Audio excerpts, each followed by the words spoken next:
ભરૂચના ward number 8 આલી કાછિયાવાડ નવા ફળિયાના રહીશોએ સોમવારે પાલિકામાં વિપક્ષને તેઓની હાડમારી અંગે રજૂઆત કરી હતી। મંગળવારે વિપક્ષ નેતા શમશાદ અલી સૈયદ, હેમેન્દ્ર કોઠીવાલા સહિતના આગેવાનોએ વિસ્તારની મુલાકાત લીધી હતી, જ્યાં ઘણા સમયથી પીવાના પાણીની સમસ્યા, અંડરગ્રાઉન્ડ ડ્રેનેજ લાઇન નાખ્યા બાદ રસ્તાના બેહાલ, સફાઈ કર્મીઓ અને ડોર ટુ ડોર વાહનો નહીં આવતા ગંદકીની ભરમારથી લોકો ત્રસ્ત બન્યા છે। વિપક્ષે પાલિકા અધિકારીઓ અને શાસકોનું ધ્યાન દોરી ત્વરિત પાણીની સમસ્યાના ઉકેલ અને અન્ય પ્રશ્નો હલ કરવા સ્થાનિકોને ખાતરી આપી હતી। આગામી 31 જુલાઈની સામાન્ય સભામાં પણ આ મુદ્દો ઉઠાવવા આશ્વાસન આપ્યું હતું। તેમ છતાં વિસ્તારના રહીશોને પ્રાથમિક સુવિધા નહીં ઉપલબ્ધ કરાવાય તો તેઓને સાથે રાખી આંદોલન કરવાની ચીમકી પણ તેઓએ ઉચ્ચારી હતી।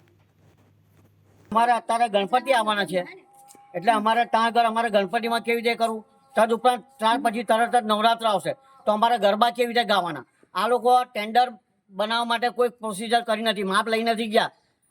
અહીંના બીજા જે વ્યક્તિ છે તે લોકોએ શું કર્યું છે કે પોતપોતાના ફરિયામાં માપ લેવડાવી દીધા છે અને અમારા ફરિયાના માપ લીધા નથી, એટલે અમારે ટેન્ડર બન્યું નથી ને હવે આવશે ઇલેક્શન આવશે ડિસેમ્બરમાં, તો એમાં એ આપણે આચારસંહિતા લાગી જશે તો પછી કામ નહીં થાય તો અમારે શું કરવાનું।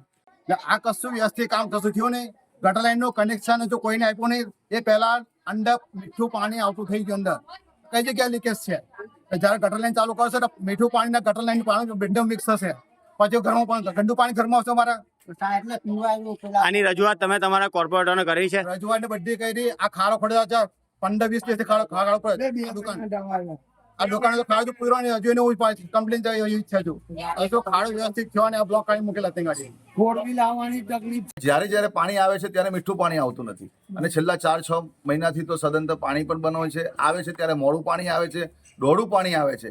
આ બધી ફરિયાદો એમની છે। રાત્રે મોડા સમયમાં 11-12 વાગ્યા પછી પાણી છોડવામાં આવે અમુક દિવસ, એટલે કોઈ પણ જે કામગીરી છે એ કામગીરી થતી નથી।